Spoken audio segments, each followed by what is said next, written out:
Dans les économies capitalistiques, il a fallu un communiste pour nous expliquer pourquoi la croissance est nécessaire. Alors, dans son livre Le Capital, Marx parle d'un concept qui est vraiment bien expliqué, qui s'appelle le rendement décroissant du profit. C'est-à-dire que comme le monde est inflationniste, comme tout coûte de plus en plus cher, si vous n'avez pas de croissance, vous n'avez pas de survie. Si une société faisait 1 million d'euros de chiffre d'affaires tous les ans, eh ben ce million d'euros vaudrait de moins en moins. Et à l'infini, ce million d'euros vaut même plus rien. Et à cause de ça, quelle que soit votre société, pour garder une certaine stabilité, vous devez avoir au minima une croissance qui soit supérieure à l'inflation. Ça, c'est une vue très théorique. Maintenant, et c'est une vue très macro. Maintenant, il y a une vue plus micro de ça. D'un point de vue micro, dans une société, la croissance, c'est ce qui amène le nouveau. Et le nouveau, c'est ce qui tue l'ennui. Pourquoi la croissance est tellement importante dans une boîte, que ce soit une start-up, une entreprise classique ou qui que vous voulez? Pour la simple raison que si vous n'avez pas de croissance, vous n'avez pas de nouveau. Si vous n'avez pas de nouveau, tout le monde se fait chier. Et c'est horrible, parce que si on vous demande de faire 100 fois la même chose, la 100e fois, vous y mettrez moins d'énergie que la première fois. Et c'est pour ça que la recherche de la croissance, c'est un processus qui est sain. Alors, pour aller chercher la croissance, il faut avoir 3 choses en tête. La chose numéro 1, c'est qu'il faut bien mesurer son entreprise.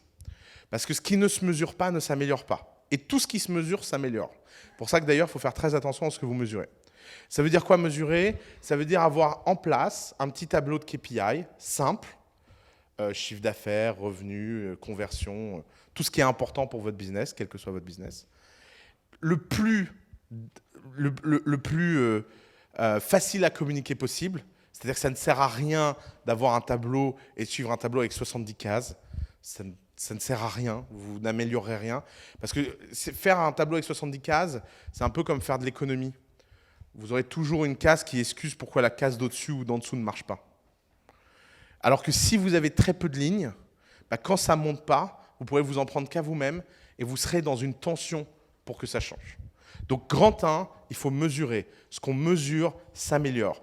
Et mesurer, ça peut être quelque chose qui permet aussi de créer de la cohésion dans une équipe. Vous savez, le pire dans une équipe, c'est quand les gens pensent que ça marche bien alors que ça ne marche pas. Ou pire, que les gens pensent que ça ne marche pas alors que ça marche bien.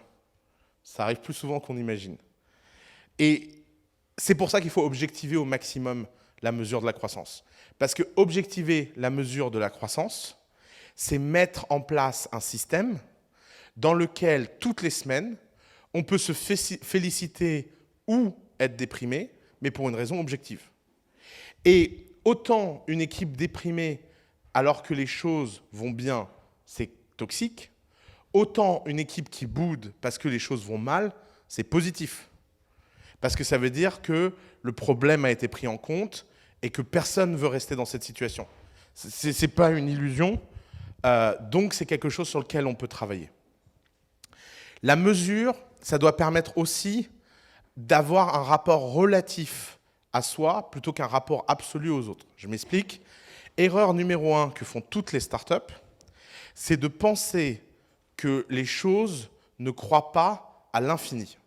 Alors évidemment, dans la réalité, rien ne croît à l'infini, aucun arbre touche le ciel, etc. Mais en fait, avant d'atteindre cette limite naturelle, il y a énormément de limites psychologiques qu'on s'impose. Je vous donne un exemple. Par exemple, pendant très longtemps, dans le e-commerce, on pensait que la conversion max, c'était X%. Okay, donc, tous les e-commerçants se comparaient à Amazon, etc. et disaient la conversion max, c'est X%. Puis il y a des mecs qui sont arrivés qui ont dit non, mais pourquoi c'est X%? On va juste jouer à un jeu, on va essayer de faire mieux toutes les semaines. Et bien en faisant ça, ils ont explosé les conversions dans le e-commerce. Pourquoi? Parce qu'ils se sont mis aucune barrière mentale sur qu'est-ce qui est acceptable d'être le maximum.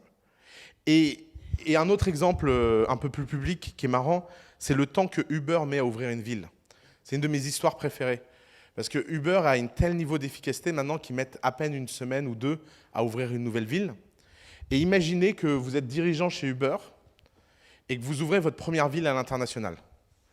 Et vous faites un planning. Alors vous vous dites, on va mettre 6 mois à ouvrir la ville. Et Travis a fait un truc assez marrant.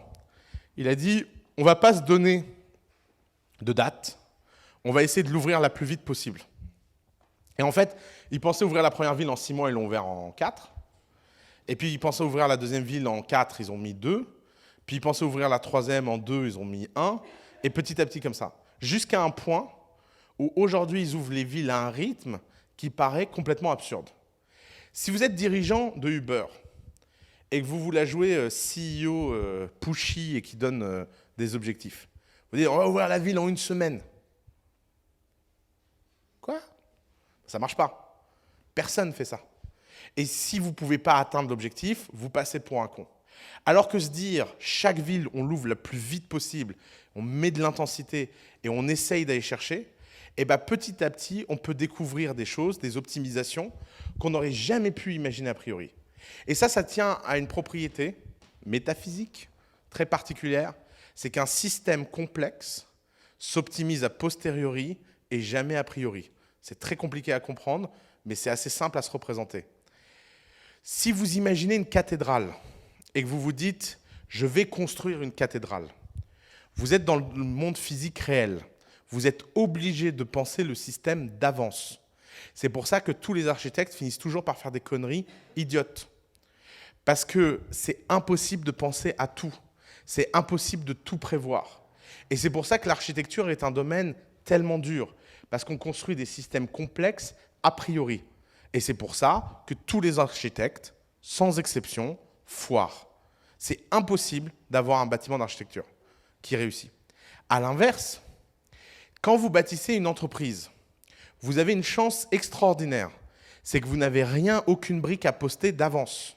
Vous pouvez toujours les poster a posteriori, jamais a priori.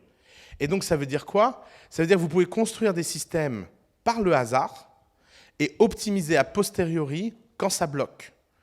Et en fait, si vous regardez dans la nature, la plupart des systèmes complexes, la vie, la nature, les planètes, la gravité, sont des systèmes qui fonctionnent a posteriori.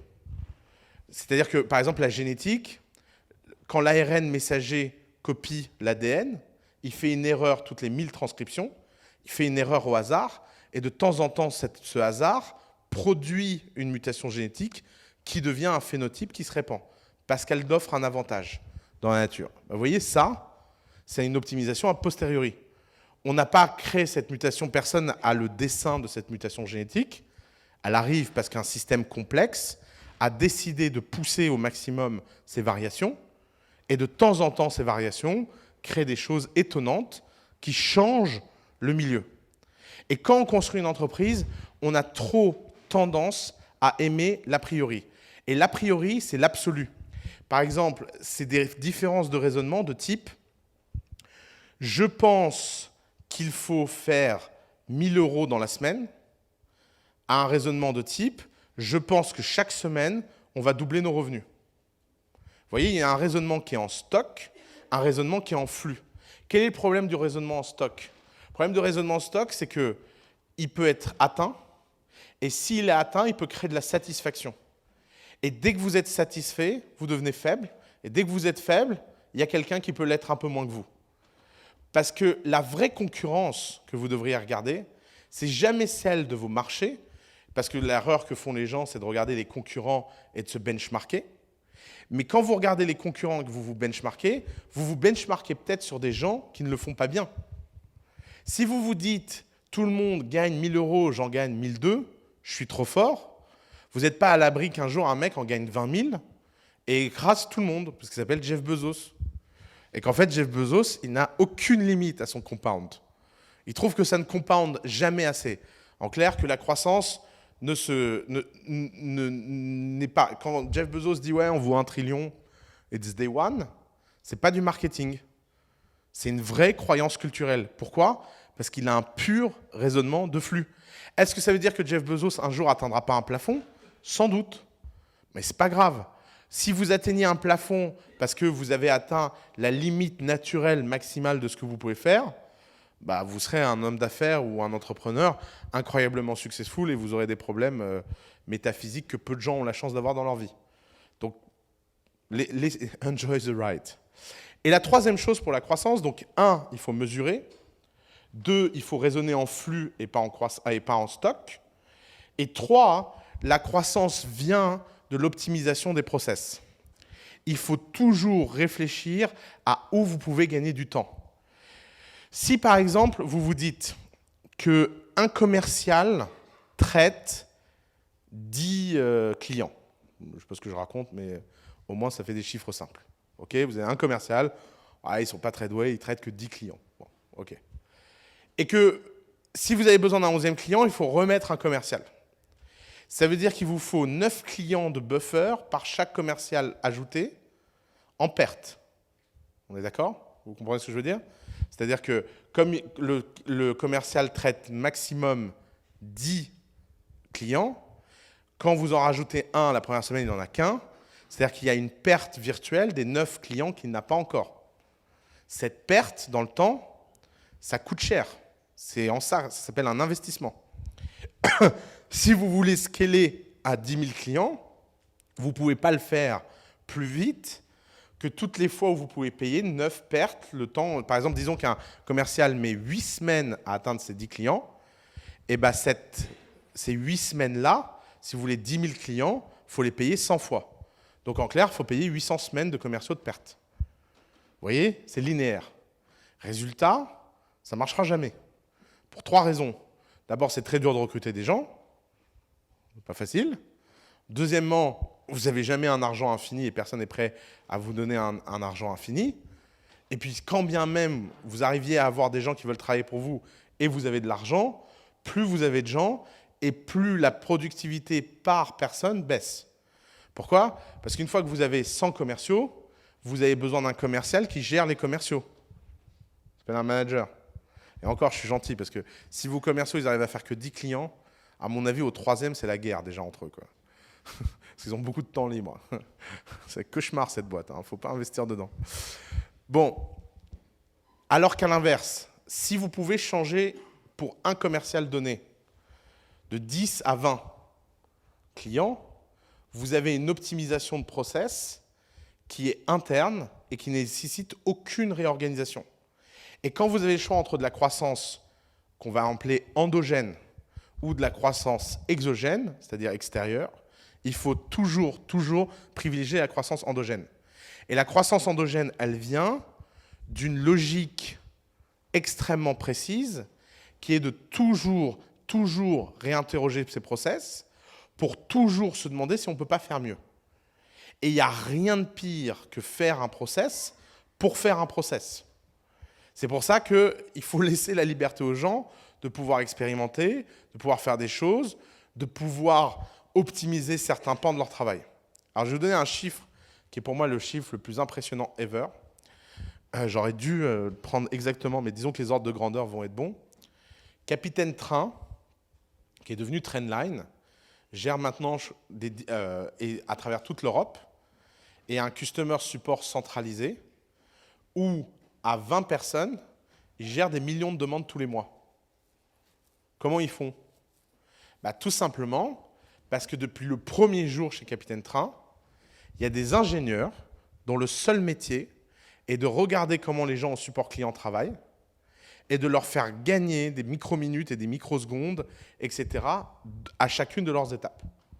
Alors vous allez me dire, tout le monde n'est pas Capitaine Train, c'est vrai, mais tout le monde peut avoir la démarche de Capitaine Train.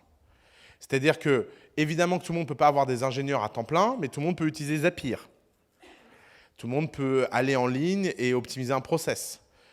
Bientôt, tout le monde sur Siri pourra faire des shortcuts, etc., etc. C'est vraiment une philosophie. Parce qu'une fois que vous avez adopté cette philosophie de la croissance, elle s'applique dans tout. Et évidemment, ça veut dire quoi? Ça veut dire ne jamais avoir de plafond en tête ou de timeline prédéfinie. Si vous dites « je vais mettre 6 mois à faire mon app », il y a de grandes chances que vous mettiez 6 mois à faire votre app. Ce qui est catastrophique.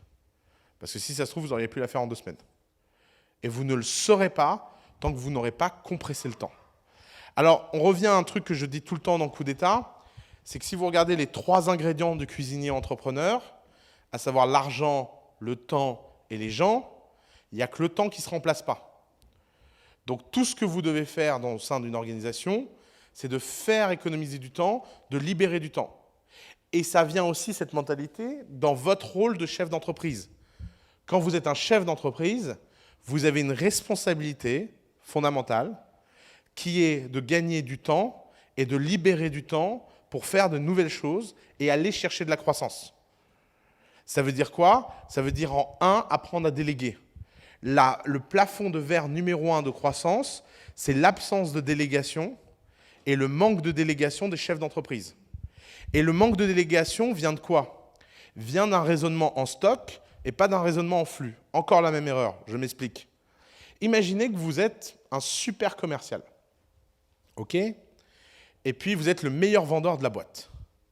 Ça veut dire que chaque heure que vous ne passez pas à vendre, c'est une heure où votre entreprise perd de l'argent. Donc, vous pensez que votre but, c'est surtout de passer le maximum de temps à vendre. Quel est le problème de ce raisonnement? Le problème de ce raisonnement, c'est que c'est une optimisation de court terme qui va vous coûter très cher à long terme. À court terme, ça a l'air génial. Vous vous dites, je suis quelqu'un de focus, j'ai fait plein de ventes, j'ai fait plein de chiffres d'affaires. Le problème, c'est que quel que soit le vendeur que vous êtes, il existe un moment où vous aurez atteint votre maximum de vente. Parce qu'il y a 24 heures dans une journée et que personne est capable de distordre ça. Enfin, à ma connaissance, si vous connaissez un type, ça m'intéresse. Je suis prêt à payer très cher en actions The Family pour acquérir ce super pouvoir. Bon, étant donné que personne ne peut distordre le temps, et ben à un moment donné, votre boîte, elle plafonne et elle arrête de croître. Et là commence la cata. Vous vous dites, je vais déléguer les ventes. Or, qu'est-ce qui se passe? Vous déléguez qu'à des gens qui le font moins bien que vous, puisque vous êtes le meilleur. Puis en fait, ils le font moins bien que vous. Pourquoi? Parce qu'en fait, il n'y a rien qui a jamais été organisé. Vous n'avez jamais mis par écrit ce qu'il fallait savoir pour vendre quelque chose. Vous n'avez jamais formé personne d'autre. Personne ne connaît les clients autrement que vous. Et d'ailleurs, quand vous essayez d'envoyer quelqu'un d'autre à un client, il le prend mal, il se vexe, parce qu'il a établi une relation avec vous. Et puis la moindre vexation vous fait peur. Donc vous n'avez pas envie de vous battre avec vos clients. Ben non. Et vous devenez condamné toute votre vie à être la petite PME du coin. Ce process-là, il est hyper classique. Et il repose sur 3 problèmes. Problème numéro 1, c'est que les gens ont tendance à déléguer ce qu'ils ne savent pas faire. Résultat, quand on délègue ce qu'on ne sait pas faire et qu'on garde ce qu'on sait faire nous-mêmes, bah ce qu'on sait faire, on le fait bien. Tout ce qu'on ne sait pas faire a été délégué à des cons. Et on a une boîte dans laquelle tout ce qu'on ne sait pas faire va mal et ce qu'on sait faire est fait que par nous et donc ça n'avance pas. La deuxième chose, vous avez besoin de provoquer des intérêts composés. Je m'explique. Quand vous embauchez quelqu'un et que vous le mettez à faire quelque chose que vous savez bien faire, vous pouvez faire quelque chose de formidable, c'est lui transmettre. Et lui transmettre petit à petit pour qu'il le fasse de mieux en mieux. En plus, il se passe un pouvoir magique, c'est qu'au lieu de le déléguer à une personne, vous pouvez le déléguer à plusieurs personnes. Et chacun des manques d'une personne peut être composé par l'autre personne. Donc vous pouvez raisonner en termes d'équipe. Si vous raisonnez en termes d'équipe, vous raisonnez d'un seul coup de façon élastique. Et donc même si au début, votre courbe est moins rapide en termes de croissance, disons que ça c'est votre courbe de vente à vous. Mais ça c'est la courbe quand vous le donnez à une équipe. Et vous voyez cette asymptote que vous atteignez, au début elle est joyeuse parce qu'elle va plus vite, mais ensuite elle plafonne. Alors que l'autre elle est dure, c'est du travail, c'est ingrat, mais le jour où ça décolle, ça fait ça. Je vais vous donner un exemple très personnel à The Family. Par exemple, au début de The Family, c'est moi qui recevais les startups quand les startups apply à The Family. Je me souviens, on avait des discussions dans l'équipe, mais comment on va faire? On a de plus en plus de startups, Oussama a de moins en moins de temps, machin. Je disais, je sais pas, on va embaucher des gens pour faire ça. Oh non, on peut pas, les gens ils viennent pour toi. Et puis quoi encore? Je ne suis pas Mickey Mouse. Je refuse de devenir Mickey Mouse. Blague à part, vous savez pourquoi Mickey Mouse ne parle jamais? Parce que sinon il serait clivant. C'est pour ça qu'il est silencieux. Blague à part.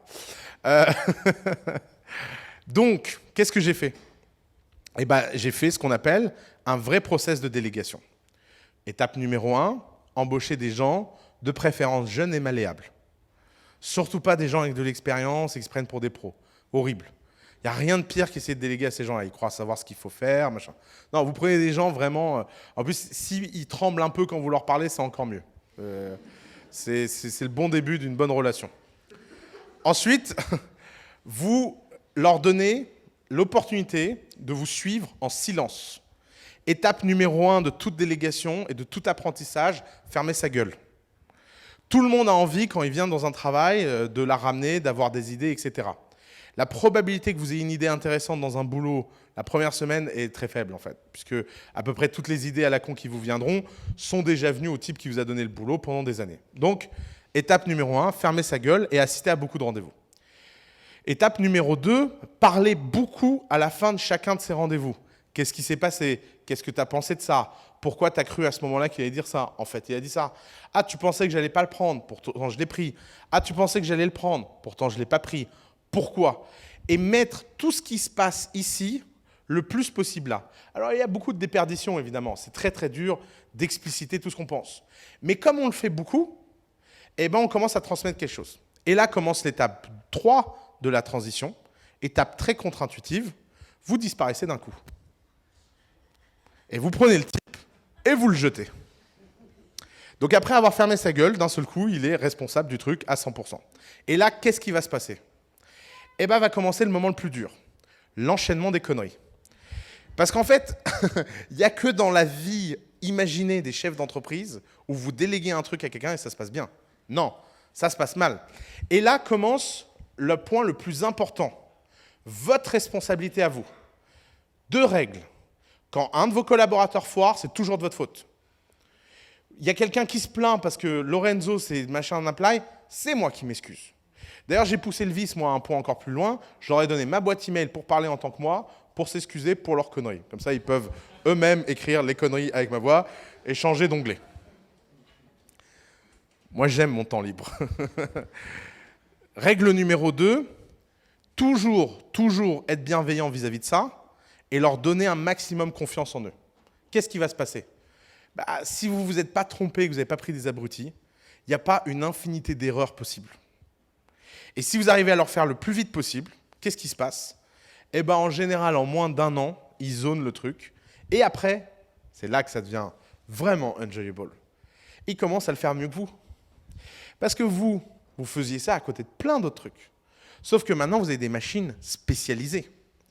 Et alors, la tentation à laquelle il faut résister, c'est que pendant cette année-là de conneries, qui est une année de troubles, énormément de gens vont essayer de les court-circuiter. Oui, parce qu'ils vous connaissent, parce que c'est vos potes, parce que je ne sais pas quoi.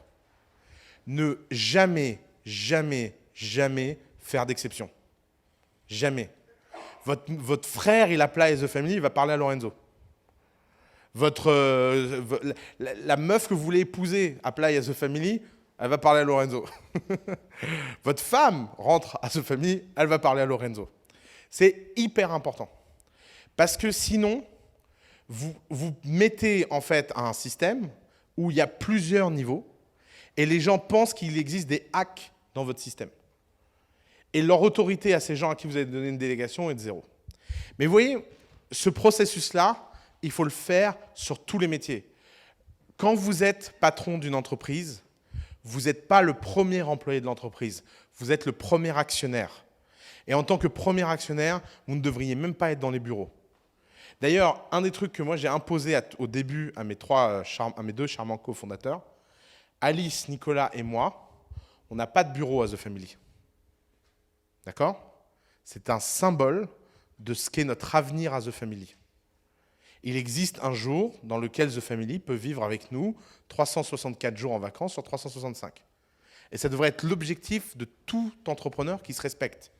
Évidemment qu'en fait, si vous avez envie de travailler, que vous kiffez, personne ne vous oblige d'aller en vacances.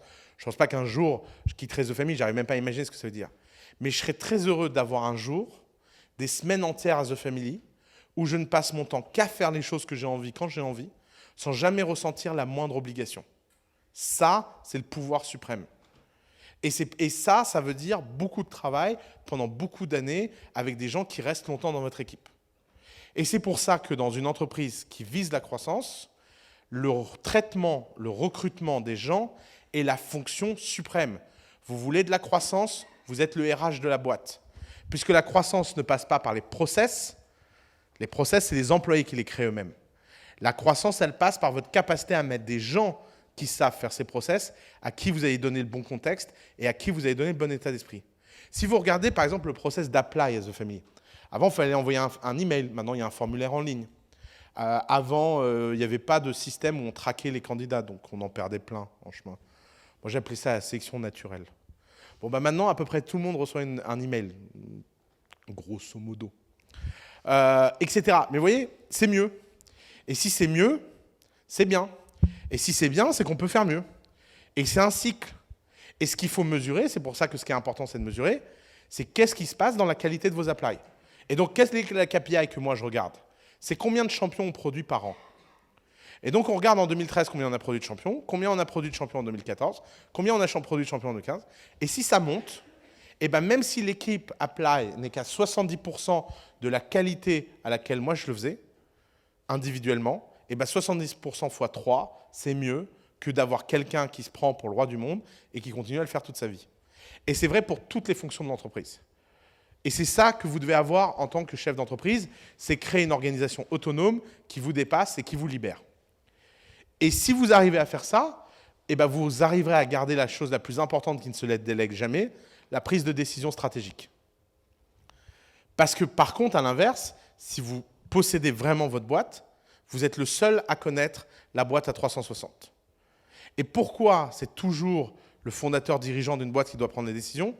Non pas parce que c'est le plus intelligent, mais simplement parce que c'est le plus informé. Parce que imaginons que vous êtes capable de mesurer l'intelligence et l'information sur une échelle de 0 à 100. Et imaginons que vous êtes très très très intelligent et vous avez 100 d'intelligence. Mais imaginons que ces 100 d'intelligence, vous avez 10 d'information. OK? Maintenant, imaginons que vous êtes en concurrence avec un mec qui a 20 d'intelligence ou 25 et qui a 100 d'information. À votre avis, lequel des deux gagne? C'est celui qui a l'info. C'est toujours comme ça. L'intelligence, c'est weak. Je veux dire, le mec le plus intelligent du monde, s'il rate une data, il peut faire un mauvais raisonnement. Le type le plus abruti du monde, s'il a vraiment toutes les infos, il peut finir par prendre la bonne décision au bout d'un moment. Donc, évidemment, je vous souhaite d'être intelligent et informé, sans doute mieux, mais entre les deux, valorisez l'un. Et c'est pour ça que le fondateur a une telle légitimité sur les décisions. Parce que s'il fait bien son travail, il est la personne la plus informée de l'entreprise. S'il fait bien son travail, il est celui que tout le monde à qui il raconte ses problèmes. S'il fait bien son travail, il est le mentor, il est le leader de chacune des personnes de son équipe. Et il arrive à composer avec tout ça comme une symphonie. Vous voulez une image? Imaginez un chef d'orchestre qui se prend pour un musicien. Ça paraîtrait absurde, non? Le mec, il est là, oh, putain de violon. Attends, regarde. Ce serait absurde. Vous n'avez jamais vu un chef d'orchestre faire ça. Et ce serait impossible, parce qu'il n'arriverait pas à faire tous les instruments. Et les entrepreneurs qui ne comprennent pas ça sont condamnés à être des hommes orchestres. Vous savez, les hommes orchestres qui ont tous les instruments sur eux, là. C'est ridicule, non? C'est la même chose des entrepreneurs qui ne savent pas déléguer. Parce que le triptyque, il est très simple. Délégation égale bonne équipe égale croissance.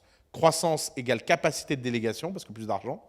Délégation égale encore meilleure équipe égale encore plus d'argent. C'est ça le triptyque secret.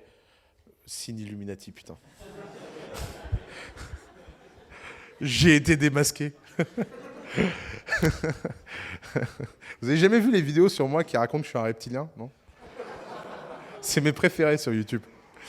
D'ailleurs, pote reptilien, dédicace. Cette séance est pour vous. Je ne sais même plus ce que je racontais. Oui, triptyque. Donc, ça veut dire quoi? Ça veut dire que la façon dont vous traitez vos équipes, la façon dont vous retenez vos équipes est super importante. Qui dit croyance dans la croissance supérieure au stock, dit croyance dans le fait que la rétention de vos employés est la chose la plus importante du monde. Pourquoi? Parce que tous les investissements d'intérêts cumulés, d'intérêts composés que vous aurez fait sur cette personne, si cette personne part, c'est une perte nette pour votre entreprise. Alors évidemment, tout le monde ne va pas rester. C'est un jeu de pourcentage. Mais une bonne entreprise, c'est une entreprise qui a une très très faible turnover. Parce que qui dit turnover élevé, dit catastrophe dans la capacité. Et ça veut dire quoi? Ça veut dire payer les gens très bien, ça veut dire leur donner de plus en plus d'argent, ça veut dire les reconnaître, leur donner du plaisir, les faire kiffer. D'ailleurs, un bon chef d'entreprise, c'est le kiffeur en chef de la boîte. Il faut garder l'énergie. Il faut faire que les gens se sentent dans la vibe, dans le move. Et c'est dur, c'est comme un couple. Tout le monde finit par se lasser de tout. Vous trouvez, d'ailleurs, c'est souvent le truc qui se passe quand vous allez travailler pour quelqu'un que vous admiriez de l'extérieur. Vous arrivez à l'intérieur, il est moins intéressant qu'à l'extérieur. Enfin, vous découvrez qu'en fait, il ne dit pas des cache-phrases toutes les minutes. Et après, vous dites, putain, mais en fait, c'est nul. Donc en fait, non, il faut de l'énergie, il faut du contact, il faut réussir à faire ça. Alors, évidemment, la croissance a son dark side. Parce que qui dit croissance dit vitesse. Qui dit vitesse dit... Merci, putain. dit accident. C'est pour ça qu'on limite les... je plaisante. Quand vous dirigez une entreprise en croissance, vous dirigez une entreprise qui appuie sur l'accélérateur. Et plus vous appuyez sur l'accélérateur, plus vous avez besoin d'être un bon pilote. Et plus les erreurs sont catastrophiques.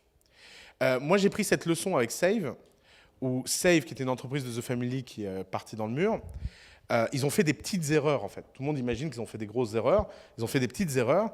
Sauf que le problème, c'est qu'une petite erreur, quand vous passez de 0 à 24 millions de chiffre d'affaires en 2 ans, bah, c'est une erreur qui coûte 6 millions d'euros.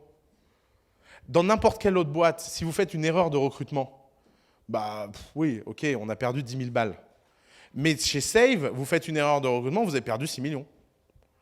Et donc, 6 millions, ça ne crée pas le même niveau de panique que 10 000 balles. Pourquoi les startups sont tellement sympas à diriger au début? C'est parce que les gens sont d'une bienveillance infinie. Les enjeux sont très limités. Si vous êtes, regardez, vous rencontrez un type, ça fait 1 an qu'il glande et qui fait semblant de faire une boîte, et il fait connerie sur connerie. Bah, c'est comme un enfant qui fait un dessin. Oh, c'est mignon. Imaginez que le même mec a levé 100 millions, et il a 400 personnes dans sa boîte. Et il fait les mêmes conneries que le mec qui est tout seul dans sa chambre. Alors là, vous faites, putain, mais c'est quoi ce malade? De la même façon, en fait, si vous invitez un mec à déjeuner et qui prend sa purée et vous la balance dans la gueule, vous dites, c'est quoi ce connard? Si vous invitez un gamin de 2 ans à manger et il vous envoie la purée, vous vous rappelez de cette histoire toute votre vie. Ah ouais, quand tu étais petit, tu m'as balancé de la purée dans la gueule. Qu'est-ce qu'on s'amusait. Vous voyez la différence entre start-up et entreprise? Et en fait, la croissance, c'est le passage de l'enfance au monde adulte. Et si cette croissance, elle est hyper rapide, eh ben, il faut devenir un adulte hyper rapidement. La nature est plutôt bien faite. La nature laisse relativement pas mal de temps aux gens pour maturer. Et encore, il y en a qui ratent le coche. Il y en a, ils ne sont vraiment pas dans le Fast 500. Hein. Ils sont plutôt dans je prends mon temps, pourquoi grandir, tout ça. Bon. À l'inverse, il y a des gens, ils sont matures très vite. Alors des fois, ça c'est un peu la même chose. Vous savez, les gamins comptables. Vous connaissez ce truc? Vous savez, le gamin, il a 2 ans, 3 ans, et il a l'air d'être comptable. Et il ressemble à un comptable. Ça fait flipper, ça. Je dis, ouais, ah bon, tu m'as fait un reporting sur ta classe de maternelle, ouais. Ok, et l'audit de la cantine, ça va pas? Bon, ok. Bon. Et c'est la même chose avec une start-up. Si une start-up vous savez, par exemple, il y a des start-up, elles ont 6 mois, les jeunes entreprises ont 6 mois, elles ont un conseil d'administration, un conseil de surveillance, des advisors, un reporting avec un tableau de 40 cases, etc. Mais en fait, il n'y a rien, parce que c'est comme un gamin. Il n'y a rien dans les tableaux. Et le conseil de surveillance, il ne sert à rien. Et le conseil d'administration, il ne sert à rien. Et bien, cette image d'un enfant qui se prend pour un adulte, c'est la même chose qu'une start-up qui se prend pour plus grande qu'elle est. Et vous savez, c'est souvent les start-up où vous avez un CEO, un CTO, un CPO, un CSO, un CDO et des stagiaires. Et encore, les stagiaires, ils ne viennent pas vraiment au bureau, en fait. Parce qu'ils ne savent pas ce que les mecs font. Et bien, c'est un peu la même image. C'est pour ça que la croissance, c'est évidemment quelque chose qu'on pousse. Dieu merci, comme la croissance naturelle, on est ralenti par des trucs comme l'absence de puberté, etc. Ben, c'est un peu la même chose. Comme la vie humaine, quand on croît, on passe par des phases hormonales difficiles, on passe par des crises intenses, On ne se sent pas à l'aise dans son corps. On se dit, ah, mais c'est quoi tous ces sales? Ah, ces clients me font chier. Et comme dans la vie, il y a cette crise d'adolescence un peu pas facile qui fait le passage de l'enfance au monde adulte. Et comme dans la vie, c'est très très dur de définir ça objectivement. Parce qu'après, les questions, c'est alors c'est quoi un enfant? C'est quoi un ado? C'est quoi un adulte? Si vous jouez à ce jeu-là, vous verrez qu'il n'y a aucun critère qui marche pour définir la différence entre les trois. Comme il n'existe aucun critère pour définir la différence entre une start-up, une entreprise ou une scale-up. C'est le nouveau mot. Les scale-up sont au monde des start-up, ce que les ados sont à la vie. Ça, ils nous font leur crise d'adolescence, ils veulent être traités comme des adultes, mais ils n'en ont pas encore les moyens. Voilà, ados. Et oui, l'image fonctionne plutôt bien. Et donc, la croissance a un dark side, c'est que si vous allez trop vite, eh ben, vous finissez avec des problèmes d'hormones de croissance. Et si vous allez trop lentement, eh ben, vous finissez, en général, les croissances trop lentes finissent mal, malheureusement, chez les enfants. Et c'est la même chose, votre entreprise va mourir. Et donc, il faut avoir le bon tempo. Et qui dit bon tempo, dit aussi avoir les bons réflexes. Alors, si vous regardez les sociétés humaines, on a réglé ce problème de façon assez simple, c'est qu'on met les enfants ensemble pour qu'ils apprennent les uns des autres. Les startups, je pense qu'il faudrait faire la même chose. Vous allez comprendre pourquoi ça s'appelle The Family. Mais les startups devraient faire la même chose. Quand vous êtes en hypercroissance, il y a énormément de choses contre-intuitives que vous devez faire. Et il n'y a pas mieux que quelqu'un qui l'a déjà vécu pour vous aider. Et pas quelqu'un qui l'a déjà vécu il y a 50 ans. Quand vous êtes un gamin, est-ce que vous croyez qu'un gamin va se faire mentorer par un type de 60 ans? Non, personne ne fait ça. Il n'y a aucun gamin qui va venir voir un type de 60 ans en disant « Comment tu joues avec mon Goldorak ?» Ouais, avec mon Iron Man, pour avoir l'air moins vieux. De la même façon, quand vous êtes une start-up, vous ne voulez pas aller chercher un type qui a fait ça il y a 30 ans et qui ne s'en souvient pas. Et vous ne voulez surtout pas aller chercher quelqu'un qui est prépubère. Parce que ça, c'est pire. Vous ne voulez pas aller chercher un type qui ne l'a jamais fait. Et c'est les deux problèmes du conseil des entreprises. C'est que les entreprises ont tendance à aller voir des gens prépubères, c'est-à-dire des gens qui ne l'ont jamais fait, ou aller voir des gens qui l'ont fait il y a tellement longtemps que les souvenirs sont hyper distordus et hyper relativisés. D'ailleurs, pensez à votre enfance. Si vous avez eu la chance d'avoir une enfance heureuse, tous les gens qui ont eu une enfance heureuse, comment ils imaginent leur enfance? Distordue et glorieuse. Parce qu'ils se souviennent de tous les pics de bonheur. Si vous avez eu une enfance malheureuse, vous vous souvenez de quoi? De toutes les horreurs et de toute la distorsion des horreurs, parce que vous allez souvenir de tous les pics bas. Maintenant, la vérité, c'est que vous ayez une enfance heureuse ou une enfance malheureuse, il est probable que vous ayez passé 80% de votre temps à glander à l'école en entendant un prof que vous n'écoutez pas. Mais ce temps-là, il est invisible. Vous n'en souvenez pas. Parce qu'on ne se souvient que des pics. Ça a même un nom en sociologie, ça s'appelle la coloscopie effect.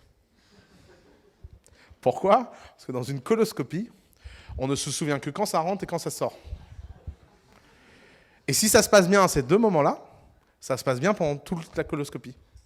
Alors qu'à l'inverse, si ça se passe mal au début, ça se passe mal tout le temps. Parce qu'on ne se souvient que des pics.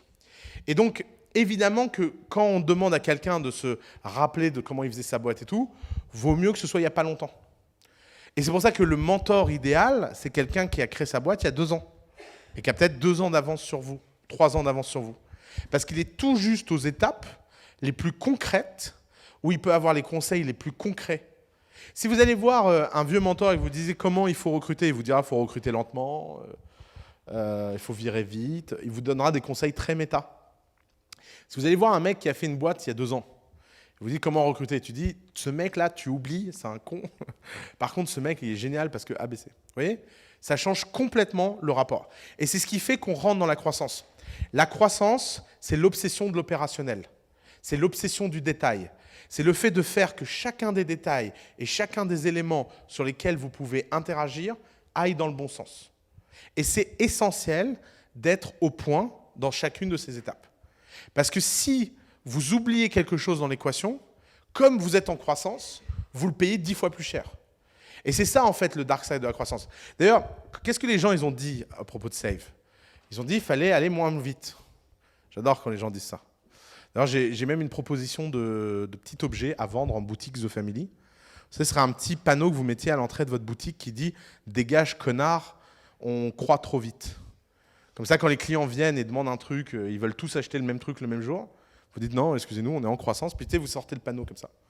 Dégage, connard, on est en croissance. Non, personne ne fait ça. Vous ne pouvez jamais dire non à un client. C'est pour ça que la croissance, elle est autant due à votre capacité à aller la chercher qu'elle est due au fait qu'elle devienne au-delà de vous-même. Et pour avoir la bonne image, c'est l'image des voitures que vous démarrez à la main. Vous savez, ces vieilles voitures là où il fallait mettre une barre en fer dans le moteur pour démarrer le moteur. Une entreprise, c'est la même chose. Au début, le moteur, vous êtes là, c'est très dur. Il faut peut-être s'y mettre à deux même. Il y avait même des voitures, il fallait s'y mettre à deux pour les démarrer. Puis à un moment, on atteint un tipping point. Et ce tipping point, le moteur démarre. Et là, il démarre. Il n'y a plus besoin de tourner. Et une entreprise, c'est la même chose. Les premières étapes, il faut tourner le moteur. Et quelle est l'erreur que font les gens dans cette étape? C'est de ne pas imaginer qu'un jour, le moteur va tourner tout seul. Et donc, de ne pas se préparer. Et donc, c'est pour ça que je vous dis que la croissance, c'est un état d'esprit. C'est toujours penser à comment ça pourrait être sans jamais rien anticiper. Je vous donne un exemple. Par exemple, la mauvaise croissance, c'est d'acheter des serveurs surdimensionnés. Pourquoi? Parce que vous avez un coût que vous n'avez pas besoin tout de suite. Et donc, vous imaginez qu'il y aura des millions de gens alors qu'il n'y aura personne. Donc, acheter des serveurs surdimensionnés, ça, c'est une mauvaise préparation pour la croissance. À l'inverse, programmer son site Internet comme s'il était international en parfaite abstraction. C'est-à-dire que vous factorisez le code pour que l'ensemble des phrases du code soit une abstraction qui fait que quand vous lancez une autre langue, vous pouvez tout de suite changer la langue. Ça, c'est de la bonne préparation à la croissance. Pourquoi? Parce que c'est painful de changer ça. C'est de la dette technique qui est extrêmement douloureuse et c'est une mauvaise conception de design d'un objet initial. Vous voyez, c'est une erreur d'ontologie. Acheter des gros serveurs, c'est de l'ego. Préparer son site pour qu'il soit dans toutes les langues, c'est de l'ontologie. D'ailleurs, sur Twitter, je me suis pris la tête parce qu'on a encore une boîte. On a une boîte qui fait un logiciel SaaS de je sais pas quoi, là, Enterprise SaaS, qui Apply. Et leur nom, c'est un truc genre la boulangerie. Et le site est en anglais. Hein. Il y a des gens, ils ne sont pas du tout dans la dissonance cognitive. C'est débile. Vous voulez faire une boîte qui croît. Un jour, elle aura des clients partout. Et si un jour, elle a des clients partout et que la France n'est pas connue pour sa... La France n'est pas réputée pour ses logiciels SaaS B2B. Hein. Les gens ne se disent pas « Oh yeah, it comes from Pierre Hermé, wonderful SaaS ». Donc, si vous n'êtes pas sur ce marché-là, d'accord, vous mettez un nom en anglais, puis en .com. Parce que ça ne sert à rien d'aller ensuite aller changer de nom. Alors, les gens, ils me disent « Ouais, mais Blablacar ». Oui, Blablacar, ils ont réussi malgré le fait de s'appeler covoiturage.fr. Ils n'ont pas réussi parce qu'ils s'appelaient covoiturage.fr. Il n'y a aucune erreur qui est fatale. Mais plus vous pouvez les éviter, et plus ça se passe bien. C'est tout. Et donc, le nom que vous choisissez, c'est l'étape numéro 1 de la philosophie de la croissance. Si vous choisissez un nom en français, vous dites que votre marché, c'est la francophonie. Ce qui peut être fine, hein. Coup d'État. Il n'y a pas de problème. Mais en disant coup d'État, on dit francophonie. En disant francophonie, on dit limite. La croissance, c'est quelque chose qui se prépare philosophiquement, qui s'entretient, qui se forme, qui se mesure, qui s'adapte, qui s'optimise, et on recommence. Et c'est un cycle sans fin. Parce qu'en fait, à chaque fois que vous passerez des seuils de croissance, vous aurez toujours le choix de relancer les dés. Alors, on va finir là-dessus. Le problème des boîtes qui croient à l'infini, c'est qu'en fait, elles prennent des risques à l'infini. Et il y a une différence entre votre entreprise et vous. Vous n'avez peut-être pas envie de prendre des risques à l'infini. Donc, se pose une question qui est, si je relance les dés en permanence, je me mets dans une situation où en permanence, je prends le risque d'avoir 0. C'est pour ça qu'il faut dissocier votre entreprise de vous. Il y a un truc très étrange dans la culture francophone des affaires. Comme les gens ont un rapport à leur entreprise qui est un rapport non autonomiste, ils ont l'impression que leur entreprise, c'est eux. C'est une très mauvaise image. Leur entreprise, c'est leur enfant. C'est quoi la relation d'un bon parent avec son enfant? Il y a forcément un lien affectif, fort, mais vous ne pouvez pas espérer que votre enfant soit une copie de vous. C'est déjà normalement le produit de 2 personnes. Donc, compliqué que ce soit la copie d'une seule personne. Enfin, en théorie, c'est produit de 2 personnes. Et puis en plus, c'est hyper narcissique et violent d'imaginer que vos enfants sont vous. Non, vos enfants peuvent avoir des choses de vous, mais ont des choses qui sont entièrement autonomes de vous. Et votre enfant, il peut avoir une vie qui est libre par rapport à vous. Ma mère a un dicton qui dit que la seule façon de réussir le boulot de parent, c'est de pouvoir mourir l'esprit tranquille. Voilà, si vous êtes parent, vous n'avez pas envie que vos enfants soient liés à vous comme s'ils avaient un handicap. Non, vous avez envie qu'ils soient le plus vite possible, le plus autonome possible, pour ne pas avoir besoin de vous. C'est paradoxal, puisque vous les aimez. Et c'est la même chose avec une entreprise. Et ça veut dire quoi? Ça veut dire qu'une entreprise, contrairement à un enfant, on peut vendre une partie. Et ça, c'est un outil très étrange, qui est très peu compris par les entrepreneurs français. Le niveau de risque d'une entreprise, il est croissant. Plus une entreprise croît, d'accord? Donc ça, vous avez la croissance de l'entreprise, plus le niveau de risque est exponentiel. Une entreprise qui fait 1 milliard de chiffre d'affaires par an est exponentiellement plus risquée qu'une entreprise qui fait 100 millions de chiffre d'affaires par an, qui est exponentiellement plus risquée qu'une entreprise qui fait 10 millions de chiffre d'affaires par an, qui est exponentiellement plus risquée qu'une entreprise qui fait 1 million d'euros de chiffre d'affaires par an, qui est exponentiellement plus risquée qu'une entreprise qui fait 10 000 euros de chiffre d'affaires par an. OK? Bon. Ces risques, ils sont extérieurs et intérieurs. Plus une entreprise fait de chiffre d'affaires, plus elle est complexe. Donc vous avez des risques internes. Et plus une entreprise fait de chiffre d'affaires, plus elle a une responsabilité sociétale qui crée des risques. Quand vous êtes Mark Zuckerberg, vous ne dirigez pas une entreprise, vous dirigez un pays. Alors il y a des bons côtés. Le pape vous reçoit, vous pouvez aller dîner avec Obama, et quand vous prenez l'avion, vous ne faites jamais la queue. D'accord? Vous êtes dans littéralement le guichet des chefs d'État. OK? À l'inverse, parce que vous avez une entreprise de cette taille, la Russie peut vous utiliser comme outil pour truquer une élection et vous devenez un type qui est interviewé par le Sénat comme l'ennemi à abattre. Vous voyez? Il n'y a pas de free lunch. Vous avez des bénéfices d'un côté, mais vous avez des coûts de l'autre. Et la vie des entreprises, c'est comme un bilan d'entreprise. Vous savez, l'actif est toujours égal au passif. Vous savez, en compta, ce principe très shintoïste, l'actif est toujours égal au passif. Et dans la vie des entreprises, l'actif est toujours égal au passif. Tout ce que vous gagnez d'un côté en bon, vous le perdez de l'autre côté en emmerde. Tout ce que vous gagnez en argent, vous le perdez de l'autre côté en liberté. Vous avez une entreprise avec 10 employés, vous avez un certain niveau de liberté. Vous avez une entreprise avec 10 000 employés, vous oubliez le mot liberté. C'est fini. Parce que tous les jours, il y aura des emmerdes que seul vous aurez le droit de traiter. C'est comme ça. Bon, très bien. Mais ça ne veut pas dire que vous ne pouvez pas vous dissocier de ça en tant que personne. Et il y a un outil pour faire ça. Il y a 2 outils pour faire ça. L'outil numéro 1 dans les entreprises traditionnelles, c'est le paiement de dividendes. Et l'outil numéro 2 dans les entreprises un peu plus start-up, c'est le fait de vendre des actions. Et le fait de prendre un peu d'argent sur la table, comme on dit, off the table, comme diraient les Américains. Ce truc est très étrange en France parce que les gens pensent que s'ils font ça, ils perdent de leur entreprise. Alors, les startups, c'est peut-être l'extrême inverse. Ils veulent vendre toutes leurs actions à des investisseurs pour pas grand-chose. Bon. Mais en fait, eux n'en vendent pas d'actions. Et résultat, ils ne se mettent pas dans la bonne position en termes de patrimoine personnel. Et donc, ça crée un désalignement entre leurs investisseurs et eux. Si vous êtes le seul type pauvre autour de la table, vous ne risquez pas de prendre des gros risques. Parce que le jour où vous devrez décider, vous êtes une boîte à 10 millions et il faut passer à 100 millions, il faut peut-être prendre le risque de planter la boîte. Si vous avez l'impression que vous aurez 0 si vous prenez ce risque, peut-être que vous ne le prendrez pas. Alors que si vous prenez un peu d'argent pour vous, ça change la donne.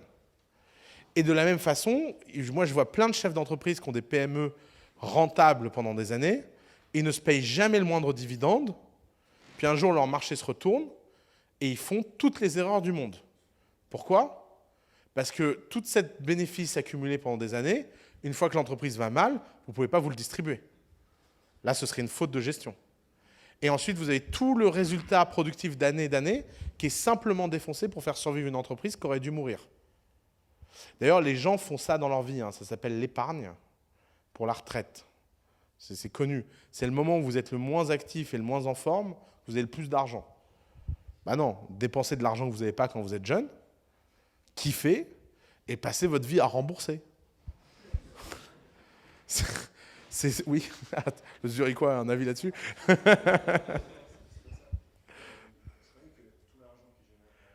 Oui. C'est pour ça qu'il faut définir des règles du jeu quand tu passes des étapes. Tu ne peux pas jouer à ce jeu de façon continue. Tu dois jouer à ce jeu de façon discontinue. Sinon, tu peux aller jusqu'à l'infini en augmentant le taux de risque sans jamais avoir quoi que ce soit que tu peux appeler une victoire. Tu vois le problème? Évidemment, c'est comme tout jugement dans la vie. Si tu prends trop de dividendes trop tôt ou que tu vends trop d'actions trop tôt, tu perds beaucoup d'argent. Mais tout est dans une question de doigté et tout est dans une question de jugement. Mais tu ne peux pas prendre de vrais risques fondamentaux si tu ne te sécurises pas en tant que personne. Et tu ne peux pas te sécuriser en tant que personne si tu ne dissocies pas ta personne de ton entreprise. Tu existes en tant qu'individu, au même titre que ton entreprise existe en tant qu'individu. Et tu existes de façon patrimoniale, de façon indépendante, au même titre que ton entreprise existe de façon patrimoniale. Et si tu veux vraiment aller chercher de la croissance, il faut aller chercher de l'argent perso. Oui. Justement, par rapport à ça, c'est clair, on est dans une focalisation entreprise, elle a son objet, elle a son marché, etc. Qu'est-ce que tu penses de, par exemple, sur, mettons que l'entreprise commence à croître, elle commence à rentrer de l'argent, utiliser une partie de cet argent pour mettre des rentes à l'intérieur de la boîte, qui pourrait sécuriser un petit peu, c'est pas forcément une diversification, mais quelque chose qui ferait que tu es peut-être à cheval sur un petit marché qui ramenait des sous, assurer une certaine sécurité, etc. Est-ce que c'est couper la corde en deux ou est-ce que c'est une... Ça, c'est la pire façon de le faire, je pense, parce que c'est le meilleur moyen de défocus la boîte. Et c'est pour ça que tu ferais mieux de le faire toi à titre perso plutôt que la boîte. Et c'est tout le sujet, en fait. C'est que si tu réfléchis de façon patrimoniale dans ta boîte, tu prends ta boîte pour une holding, au lieu de la prendre pour ce que c'est, un objet fixe qui a une mission. C'est comme si moi, je commençais à investir de l'argent en bourse avec l'argent de The Family, et pourtant, Dieu sait qu'ici, on a des gens qui sont très forts à ce jeu-là. Mais on le fait avec notre argent perso. Parce que la dernière chose que j'ai envie, c'est que qui que ce soit dans The Family regarde le cours d'Amazon. Tu vois? Mais si moi, j'achète des actions d'Amazon il y a 10 ans parce que j'y crois, c'est mon problème à titre perso. C'est deux sujets complètement différents. La problématique, c'est qu'à titre personnel, en fait, que l'argent que tu perds, tu vas payer énormément de taxes. Alors ça, tu vois, ça c'est un raisonnement que j'ai jamais compris. D'accord? C'est les gens qui optimisent fiscalement plutôt qu'optimiser business. Les taxes, c'est un cost. Quel que soit le cost, c'est comme vivre quelque part. Si tu vis à Saint-Germain-des-Prés, c'est pas le même loyer que si tu vis au fin fond de la Creuse. Tu n'as jamais vu quelqu'un hésiter entre vivre à Saint-Germain-des-Prés et la Creuse. Si tu aimes la Creuse, tu vas vivre dans la Creuse et ça coûte un certain prix. Si tu aimes Saint-Germain-des-Prés, tu vis à Saint-Germain-des-Prés et tu payes le prix. Est-ce que tu crois vraiment qu'un mec qui adore vivre à Saint-Germain, qui est heureux à Saint-Germain, et dont la chose la plus intelligente à faire, c'est de vivre à Saint-Germain, va aller s'installer dans la Creuse pour payer moins de loyer? Et c'est exactement ce que font les gens qui optimisent fiscalement avec leur boîte. Si tu commences à prendre des décisions, non pas parce que c'est la bonne décision business à faire, mais parce que c'est une décision fiscale, tu prends une décision parce qu'un gouvernement te l'impose, et la probabilité que cette décision à long terme compound dans le bon sens, elle est proche de zéro. Et ça, je le vois tout le temps. On a vécu avec ma femme un truc dramatique l'année dernière, où un ami de ma femme a un labo médical. Vous savez, le labo médical, c'est le business de rente par excellence. Vous ouvrez un truc dans un quartier, il y a tous les mecs qui n'ont pas mis de préservatif qui viennent faire des tests, rien que ça. Vous installez dans Paris Centre, vous faites fortune. Bon, okay. Il a eu un problème, donc pendant des années, il ne s'est pas versé de dividendes, alors qu'il a fait des gros bénéfices parce qu'il a optimisé fiscalement. Qu'est-ce qu'il a fait avec son argent? Il a utilisé l'argent de son labo médical pour faire du crédit bail œuvre d'art. Montage fiscal parmi les montages fiscaux. Je vous explique le principe. Vous achetez des œuvres fiscales à crédit, vous remboursez le crédit avec la boîte, vous mettez les œuvres dans votre cabinet et vous vous constituez un patrimoine, 0% d'impôt. Non? Bon. L'année dernière, son cabinet médical a eu un problème d'hygiène. Ou de je sais pas quoi. Fermé par l'ARS 24 heures. Le mec a de la trésor. Qu'est-ce qu'il fait? Il commence à utiliser cette trésor pour payer toute son équipe, etc., le temps de récupérer le conflit avec l'ARS. 3 ans plus tard, il n'a rien récupéré, il n'y a plus de trésor. La boîte est liquidée, le passif n'est pas suffisant, il a perdu tout, il a perdu toute sa vie. Pourquoi? Pour économiser 23% d'impôts sur les plus-values? Faut être complètement con. Et je le dis en toute amitié. Et c'est une erreur que font, et c'est la spécialité. Quand tu vas à une réunion MEDEF en France, c'est le parti du contribuable. Je veux dire, tu vas au MEDEF, la seule chose dont on parle, c'est les impôts. Ça va, les gars. Les impôts, c'est fonction de l'état d'un pays. Si dans ce pays, il y avait de l'argent, il y aurait moins d'impôts. Et s'il n'y a pas d'argent, il y a plus d'impôts. C'est comme ça. Enfin, et si tu as envie de vivre dans un pays où il y a moins d'impôts, tu vas en Suisse, tu vas en Belgique, tu vas en Angleterre. Il y a plein d'endroits où les impôts sont différents. Tu prends tes responsabilités et tu vas vivre ailleurs. Tu ne peux pas avoir le plaisir d'avoir la culture française, le charme français, la vie française, et pas ça. Et d'ailleurs, moi, tous mes amis expatriés fiscaux, ils finissent tous malheureux. Vous savez, c'est toujours en plus les Français les plus français, quoi, qui veulent s'expatrier fiscalement. Donc les mecs, ils aiment le vin, le fromage, le truc, le machin. Ils aiment critiquer tout le monde. Ils se plaignent de tout. Et ils débarquent dans un village en Suisse. Première semaine, le type, il appelle parce que le mec n'a pas sorti les poubelles à l'heure. La police vient. Il dit, mais c'est la Gestapo ici. Bah oui, connard, t'es en Suisse. C'est ça les règles. Tu vas voir ce que c'est d'immigrer. Donc, comment ils finissent tous ces mecs? Ils finissent profondément malheureux. D'ailleurs, c'est pour ça qu'il y a un business incroyable de faire croire que tu es à l'étranger alors que tu es à Paris avec des systèmes satellites, des factures d'eau et tout. Mais ils sont fous, ces gens. Tout ça pourquoi? Pour pas payer 20%, 30%, 40% d'impôts. De toute façon, la vérité, c'est que les impôts, à la fin, ça ne reste qu'une partie de ton argent. C'est jamais tout ton argent. Et c'est pour ça que ce que je te disais, tax is a cost. Et c'est la même chose, il faut voir les taxes comme un loyer du pays dans lequel tu vis. Et il y a des loyers chers, il y a des loyers pas chers. Mais comme par hasard, en général, les endroits où on s'amuse, les loyers sont chers.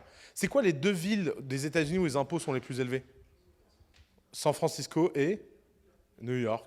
Pourquoi? Tu crois vraiment qu'il y a un mec qui va dire « Ah ouais, non, mais je quitte San Francisco pour m'installer dans le Nevada, c'est 0% de taxes. » Oui, bah oui, c'est 0% de taxes. D'ailleurs, c'est 0% de tout, c'est le désert. Heureusement qu'ils ont la bonté d'esprit de ne pas te taxer. Tu vois, quand tu es ricain, tu peux aller dans le Connecticut. C'est 2 fois moins de taxes que New York. Ah, faut vivre dans le Connecticut. Hein. Oui. Pourquoi est-ce que Dublin attire Google et Luxembourg Bah parce qu'ils n'y vivent pas et qu'ils attirent des gens qui y vivent en échange de gros salaires. C'est une optimisation entreprise. Je veux dire, tu crois vraiment que Larry Page y vit à Dublin? Larry Page y vit à San Francisco, il paye ses impôts à San Francisco. Et c'est pour ça qu'il faut faire la distinction entre Larry Page en tant que personne qui paye une blinde d'impôts. On ne parle jamais de ce que ces mecs payent en impôts. À l'IPO de Facebook, Zuckerberg, il a payé 13 milliards de factures fiscales. Zuckerberg, il serait français, il nous aurait fait un cake intersidéral sur le fait qu'il a pris des risques, que c'est une honte, que je ne sais pas quoi. Il aurait créé une holding, je ne sais pas où. Enfin, invraisemblable. Alors, les Américains, pour leur défense, ils ont un système un peu bizarre.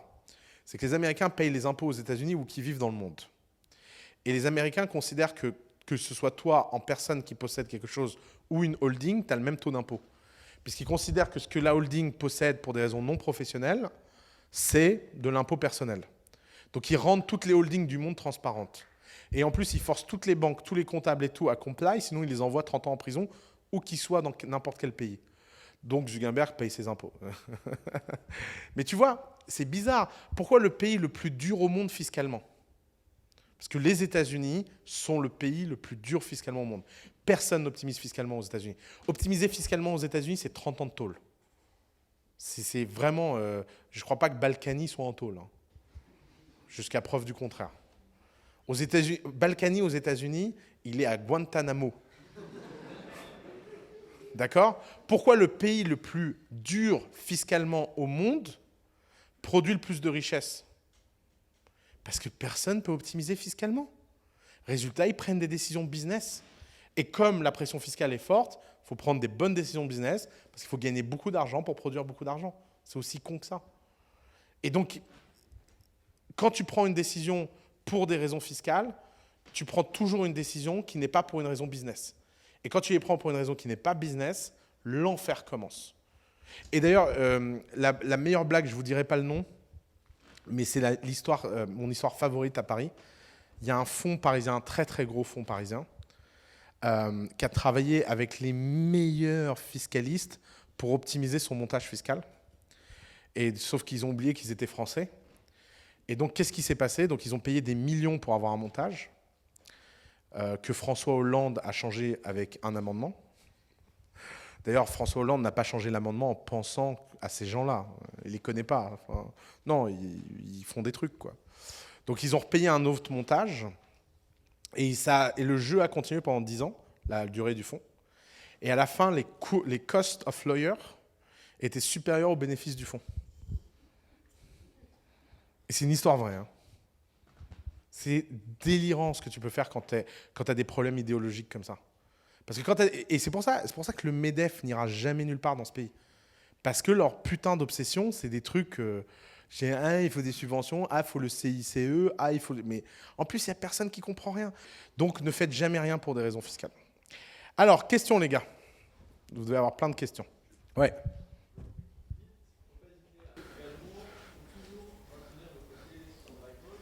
Ouais. Alors, j'ai dit qu'il fallait toujours se verser du dividende. Tu viens de le dire.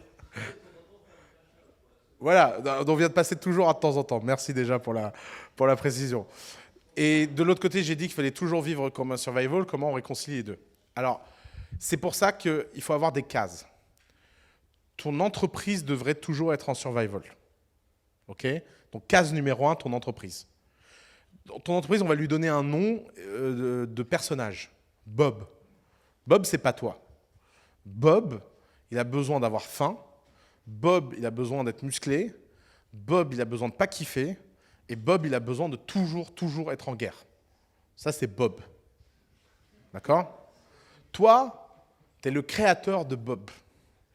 En tant que créateur de Bob, à chaque fois que tu fais une nouvelle version de Bob, tu prends le risque que Bob s'autodétruise. Et tu prends le risque que Bob se jette par la fenêtre et pète tout. Donc avant d'appuyer sur Update, tu te dis, je vais prendre un peu dans le portefeuille de Bob pour ma poche. Mais ça, tu le fais à chaque fois que tu joues à une nouvelle version. Si tu prends dans le portefeuille de Bob trop vite, bah Bob, il s'affame, donc il meurt. Donc il faut quand même que tu lui laisses suffisamment d'argent. Tu peux prendre de l'argent qu'à partir du moment où il pèse tellement que tu peux prendre, il ne remarque rien. Tu vois? Ah ouais, attends, je n'avais pas un billet. Et tu vois, Bob, il est un peu bête. Bob, tu croyais que c'était toi, mais Bob, c'est pas vraiment toi. Bob, il comprend à peine 10% de ce que tu dis. Tu lui dis, il faut faire des ventes d'un produit B2B qui vise les orthophonistes. Puis Bob, en fait, il vend aux dentistes. Ils achètent. Alors tu dis, oui, Bob, t'as raison. En fait, on vend aux dentistes. Tu t'adaptes en fonction des feedbacks que Bob te donne. Et toi, tu as besoin de te protéger de Bob. Parce que Bob, le jour où il va pas bien, il pète tout chez toi. Ta vie, ta famille, ton équilibre, il chope ta femme, il bute tes gosses. Et donc, tu as besoin de garder Bob dans un mode où tu peux, à tout moment, l'autodétruire. Plus clair comme ça? Bob, l'ami de coup d'État. Je sens que Bob, il va finir sur Instagram. Hein. Ouais, vas-y. Tu vas bien d'ailleurs? Ça fait longtemps que je t'ai pas vu. Pourquoi tu es recruté? Alors. C'est quoi les erreurs que font les entrepreneurs? Ouais. Pourquoi tu es obligé de recruter? Dans un monde idéal, tu recrutes de moins en moins. Donc, le recrutement, dans une boîte idéale, c'est un truc comme ça. D'accord? C'est-à-dire qu'au début, malheureusement,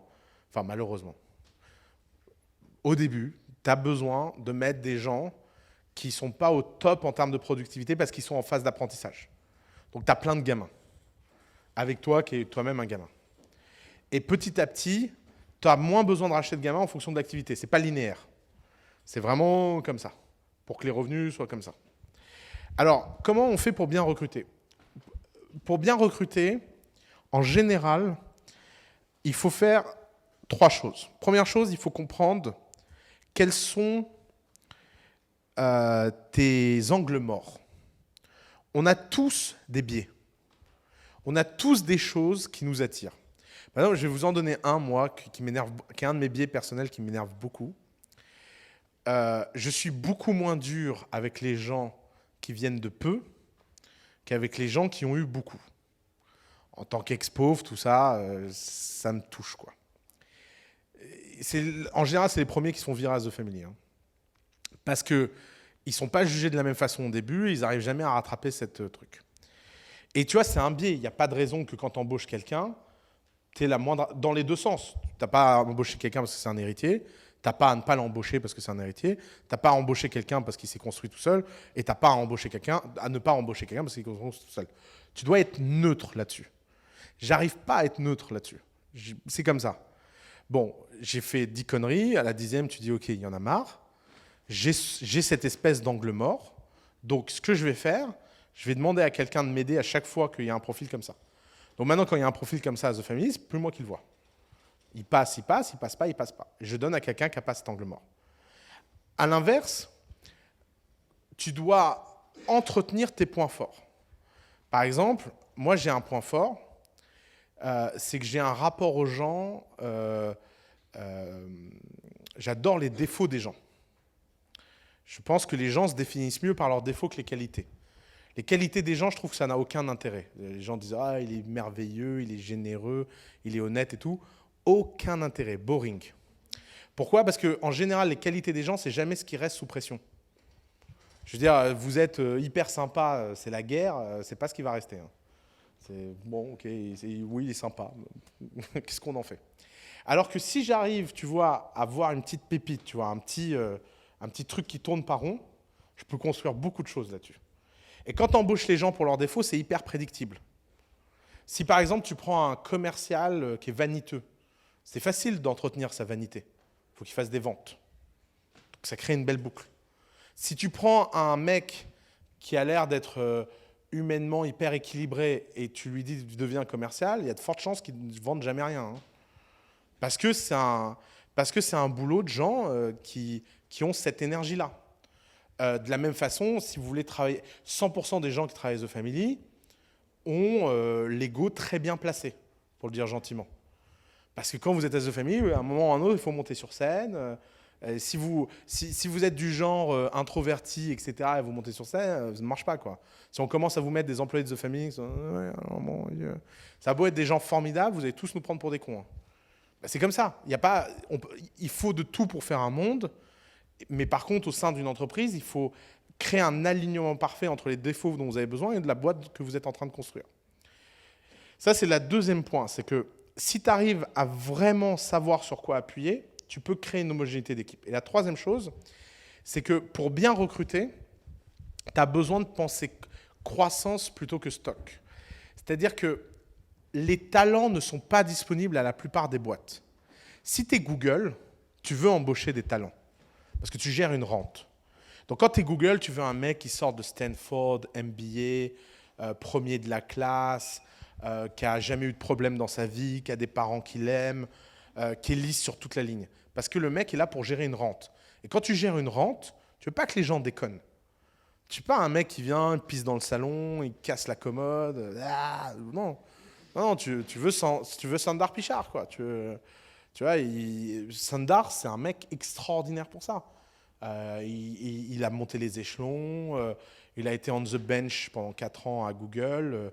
On the bench chez Google, c'est-à-dire que vous ne faites rien et vous attendez un poste. Il l'a fait avec fidélité, il n'a pas été chercher un poste ailleurs. C'est un test de... C'est comme dans la mafia, quoi. C'est un test de fidélité. Bon, bah, très bien. Mais malheureusement, si tu es une entreprise en croissance et que tu prends des gens comme ça va mal finir. Parce que ces gens-là, ils savent gérer, ils ne savent pas créer. Et donc, tu as besoin de penser croissance. Tu as besoin de penser, ce type-là, je vais pouvoir investir sur lui pendant des années et il va pouvoir apprendre en même temps que moi. Et donc, pour comprendre le recrutement, les gens pensent qu'un bon recrutement, c'est de choisir la bonne fleur, alors qu'un bon recrutement, c'est de mettre la bonne terre. Et ensuite, la fleur qui est adaptée finit toujours par pousser. Oui. Ah, pourquoi c'est les pays? C'est ce que j'ai dit tout à l'heure. Bah, en fait, c'est les pays en crise qui forment le plus de startups. C'est les pays qui vont bien en crise qui forment le plus de startups. Quand je voulais dire qu'ils ne vont pas bien au sens qu'ils déclinent. Parce que quand tu es en crise, 2008, machin, il y a énormément d'opportunités économiques qui se créent parce que le capital cost s'écroule. toutes les grandes boîtes ont été créées dans une crise. 1929 a créé des grandes boîtes, 1961 a créé des grandes boîtes, la crise des années 80 a créé des grandes boîtes, la crise de 2001 a créé des grandes boîtes, la crise de 2008 a créé des grandes boîtes, etc. Et d'ailleurs, tu peux jouer à un petit jeu marrant. Tu regardes les 100 plus grandes boîtes du monde et tu regardes leur année de création, et c'est toujours aux alentours de crise. Parce qu'en fait, quand tu es par exemple, en ce moment, la vallée is very prosperous. Bah, c'est très dur de créer une boîte en ce moment. Tu veux créer un Google, ça coûte très, très, très cher. Si à Londres, tu as une récession de 3-4% et que les loyers se divisent par 4, les seuls mecs qui vont prendre des bureaux, c'est les startups. Parce que les startups, elles sont contre-cycliques. Si l'économie va mal, les startups ont des moyens. Parce que les startups partent de zéro à quelque chose. Alors que les autres, ils ont quelque chose et ils doivent supprimer des emplois. Alors que toi, tu crées des emplois. Et que tu crées des emplois comme ça ou que tu crées des emplois comme ça, de toute façon, tu crois. Et c'est pour ça que les crises type Brexit sont traditionnellement... Brexit va très sans doute créer une récession économique anglaise et donc favoriser énormément les startups. Mais c'est cynique et horrible, hein, mais c'est une réalité naturelle qui est que si tu as un plein marché de l'emploi, tu ne vas pas rejoindre une boîte que tu ne comprends pas. Je veux dire, qui aurait rejoint Google dans la vallée si ce n'était pas la crise? T'imagines? Tu as Larry Page et Sergey Brin qui veulent mettre l'Internet dans 2 ordinateurs. C'est le pitch. Quoi? Pourquoi qui que ce soit ferait ça? Et en plus, tu as vu leur gueule. Je veux dire, si ce n'est pas la crise, tu ne vas pas bosser pour eux. Tout le monde aujourd'hui regarde Larry Page et Sergey Brin et disent « Ouais, c'est des génies, c'est des visionnaires et tout ». Essayez d'avoir 2 minutes de réalisme. Essayez d'imaginer Larry Page et Sergey Brin sans savoir que c'est Larry Page et Sergey Brin. Vous ne savez pas qu'ils ont fondé Google. Et on les met là sur scène à faire une presse. Quelle est la probabilité que vous les trouviez brillants, visionnaires et incroyables? 0. D'ailleurs, un jour, on a vécu un truc tellement drôle à The Family. On a fait venir un milliardaire à dîner avec nos entrepreneurs. Et j'avais un petit neveu qui venait dîner avec nous parce qu'il était en ville. Et je lui ai dit, viens, ça va être marrant. Et je lui ai pas dit avec qui on dînait. Et donc, il y avait cette espèce de milliardaire, que je tairai évidemment le nom parce que je n'ai pas envie de finir avec une cabale contre moi. Donc, un milliardaire américain, tu vois. Caricature du geek de la vallée qui a fait fortune et tout. Le mec a créé une boîte qui est dans le top 200 mondial. Mais mon neveu, il a 17 ans et il ne sait pas ce qu'il sait, tu vois. Et donc, il vient au dîner, mon neveu, il s'assoit autour de la table. Il y a tout le monde qui mange, tout le monde qui est très déférent. Et puis, à la fin du dîner, tout le monde vient me voir en me disant « Putain, qu'est-ce qu'il est impressionnant, machin. Qu'est-ce qu'il est inspirant, machin et tout. » Et puis, il y a mon neveu qui vient me voir et fait « Tonton, c'était qui le clochard, là, au bout de la table ?» Il y a tout le monde qui le regardait, personne qui parlait. C'était chelou comme ambiance. Je lui dis, bah, c'est machin. Et il me fait comme ça. Non. Et ben non, mon neveu le trouve trop cool. C'est ça, en fait, le problème. Ou la solution, d'ailleurs. D'ailleurs, c'est aussi une bonne nouvelle pour tout le monde. Hein. Regardez, vous avez 2 façons de vivre votre vie. Soit vous vous dites, je règle tous mes défauts et je deviens quelqu'un d'impressionnant. Soit vous dites, je fais une bonne boîte. Faire une bonne boîte, c'est beaucoup plus rapide qu'apprendre à tout le reste. Hein. Donc, ça rattrape. Hein. Et puis, c'est vrai dans tous les sujets de la vie. Enfin, on pourra parler un jour des autres sujets de la vie, mais il faut le vivre pour le croire, ça. Question? Ouais. Ils trouvent où les cannes de fleurs? Une fois que t'as le terreau, ils trouvent où les gens? Ah ben, ils viennent à toi naturellement. Ouais. Ah, vraiment. Après, c'est une attitude mentale, parce que tu croises un mec dans un bar, tu parles avec lui, tu l'embauches. Une fois que tu es un entrepreneur, que tu as une boîte en croissance, comme le recrutement est la chose la plus importante, tu fais ça en permanence. Tu es à un dîner familial, tu as un cousin, tu l'embauches. Tu es au ski, tu l'embauches. Tu es dans l'avion, tu l'embauches. J'ai même embauché un mec, moi, une fois, dans un avion. Hein. Le mec il est à côté de moi, je trouve sympa et tout. Je fais, ouais, tu fais quoi à la fin, machin. Le mec vient déjeuner. Un jour... Valentin invite un de ses potes à déjeuner. Valentin me dit, tu veux pas venir déjeuner avec nous? T'as rien? Ouais, tiens. Ouais, c'était pas un entretien d'embauche. Hein. Le mec, à la fin du déjeuner... Alors, tu fais quoi? Tu veux pas venir bosser chez nous? Tu deviens insupportable d'ailleurs, mais il n'y a plus de... tu fais abandonner la vie. Et en plus, c'est comme... regarde, tu sais, c'est comme si tu disais... je sais plus, c'est dans quoi? Ah oui, c'est dans Ratatouille, où Chef Gusteau dit les ingrédients viennent toujours au bon cuisinier. Bah, c'est pareil. Si tu es un excellent cuisinier, on te propose les meilleurs ingrédients du monde. Parce que les meilleurs ingrédients du monde veulent être traités par les meilleurs cuisiniers. Et bah, si tu es un très bon... si tu as créé un vrai terreau... Et d'ailleurs, si tu regardes à The Family, tout le monde... C'est quoi nos 3 sources de recrutement? Nos entrepreneurs et ex-entrepreneurs, comme Val. Donc ça, c'est une super source. Les amis de nos employés et les gens qui suivent nos vidéos. Qu'est-ce que tu as besoin de plus? Et en fait, tu te dis, ouais, mais The Family, c'est spécial. Mais en fait, non. Toi, tu as une boîte qui fait, je sais pas quoi, des boulons. Bah, tu as les fournisseurs, tu as les clients et tu as tous les gens qui connaissent la boîte localement. Et en fait, ce que les gens ne veulent pas admettre, un truc que j'ose pas dire aux gens, c'est que les boîtes qui ont du mal à recruter, c'est un peu comme les gens qui ont du mal à choper. C'est que c'est eux qui ont un problème. Enfin, si tu as du mal à choper, il y a 9 milliards d'habitants, tu es célibataire depuis 4 ans. Et tu n'as vraiment pas envie d'être célibataire. À ton avis, c'est pourquoi? C'est parce que tu te prends mal ou que tu as un problème? Parce que même le mec le plus mauvais de chez mauvais, je veux dire, regardez autour de vous, il y a plein de gens qui sont en couple et pourtant, ce n'est pas des tombeurs.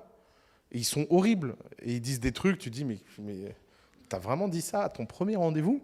Ouais, elle est restée. Tu vois, donc tout est possible. Mais c'est comme le recrutement, c'est que tu as besoin de... D'ailleurs, il y a un mec très inspirant dont j'ai oublié le nom, qui a plus de bras et plus de jambes, et qui a fait un profil Tinder où il n'y a plus de bras et plus de jambes. Et il dit, à chaque fois que je match, je chope. Hein. Ouais. Chaque fois que je match, je chope. Parce que forcément, il y a une, tu vois, si le mec a pas de bras et pas de jambes et tu swipe right avec lui sur Tinder, c'est que tu es intéressé. Et il en fait beaucoup d'humour, mais il a raison. C'est pas de la même façon que ta boîte, en fait, une fois que tu as créé le terrain et que le terrain est évident, les bonnes fleurs vont venir pousser dedans. Ouais. Comment tu sais que c'est les bonnes fleurs? Parce que le terreau est très important, mais ça arrive après. Comment tu sais? Parce que si c'est le bon terrain, les mauvaises fleurs ne poussent pas dedans. Parce qu'un bon terrain, il ne se définit pas par les fleurs qui poussent dedans, il se définit par toutes les fleurs qui ne peuvent pas pousser dedans. C'est la toundra, quoi. Oui. Et d'ailleurs, excuse-moi, l'image est même plus forte que ce que j'imagine.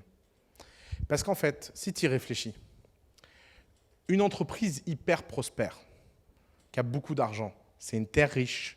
Et qu'est-ce qui se passe dans une terre riche? Tout et n'importe quoi pousse dedans. Qu'est-ce qui se passe quand une terre, tout et n'importe quoi pousse dedans? Eh bien, il faut qu'un jardinier choisisse qui doit vivre ou pas. Alors qu'une terre pas riche, une terre pauvre, il n'y a que les plantes les plus fortes qui poussent dedans. Les cactus dans le désert, la toundra, la steppe, les plantes arctiques. Et ces plantes-là sont beaucoup plus intéressantes quand tu fais une boîte au début. Et en fait, faire une boîte, c'est avoir une terre de plus en plus riche, et c'est donc avoir une action de jardinier de plus en plus continue. Mais au début, la première chose que tu dois faire, c'est avoir la bonne terre, dans laquelle seul ce qui doit survivre, survit dedans. Elle est pas mal, cette métaphore, en fait. En plus, ça me donne la transition parfaite pour la conclusion. C'est que la croissance, ce n'est pas quelque chose qui est uniquement une question pour votre entreprise. C'est aussi une question pour vous, personnellement. Vous êtes un produit, que vous le vouliez ou non.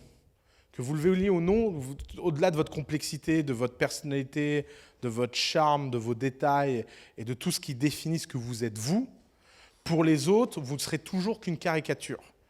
Et cette caricature, elle a besoin d'être travaillée, comprise et en croissance. Donc évidemment qu'une entreprise, vous créez des produits, évidemment que dans une entreprise, vous avez des features, mais aussi c'est le cas pour vous. Et vous devez réfléchir au propos de vous en croissance. Si vous êtes la même personne aujourd'hui et dans 20 ans, dans le monde dans lequel on va, vous avez de grandes chances d'être exclu. Le monde dans lequel on vit aujourd'hui, c'est un monde dans lequel vous avez besoin d'être en hyper-croissance personnelle autant qu'en croissance professionnelle. Parce que vous avez besoin de prendre très au sérieux votre éducation personnelle. Et de la même façon que ce que je vous ai dit dans une entreprise, à savoir mesurer, chercher les meilleurs et optimiser les process, vous avez besoin de faire la même chose dans votre vie. Alors, il y a une façon facile de faire ça. Et la façon facile, c'est vous lisez je ne sais pas qui, vous vous levez à 6 heures du matin, vous faites 15 minutes de yoga, 30 minutes de trucs, je ne sais pas quoi, vous mangez un granola, vous, vous mettez votre pantalon de je ne sais pas quoi, enfin, vous voyez où je veux en venir? Ça, c'est la façon facile de répondre à cette question. C'est une façon qui est facile parce que vous confondez le sujet et le process. Et pour beaucoup de gens, ce n'est pas une critique, ça peut être une très bonne façon de le faire. Si vous kiffez vous soumettre par le process, soumettez-vous par votre propre process. Si vous kiffez avoir ce genre d'optimisation personnelle, allez-y, ça ne peut pas vous faire de mal. À l'inverse, ça ne marche pas pour tout le monde. Alors pour tous les gens qui sont dans mon clan à moi et qui ne supportent jamais faire 2 fois la même chose, vous devez garder un cap. Vous ne pouvez pas vous perdre dans le brouillard. Ce n'est pas parce que vous n'avez pas de routine, ce n'est pas parce que vous n'avez pas de process que vous n'avez pas quelque chose à mesurer. On peut toujours ramener quelque chose à quelque chose de fondamental. Alors moi, je fais un jeu très simple que j'encourage tous les gens comme moi à faire. C'est tous les jours, à la fin de la journée, je note ma journée de façon binaire. Kiff, pas kiff. D'accord? Si c'est kiff, je vais dormir comme un homme heureux. Si c'est pas kiff, je fais une sous-tâche qui est de reprendre tout ce que j'ai fait dans la journée et voir comment faire que ça n'arrive jamais à nouveau. Par exemple, après avoir eu mon article dans l'Express. Pas kiff. Bon, eh ben, je rentre chez moi, tout seul, je me demande comment j'en suis arrivé là, je démonte toute la chaîne qui m'a amené à là, et je change tout dans ma vie pour ne pas faire ça. Ne jamais faire de fausses factures de 5 000 €. Bon voilà, c'est pas grave.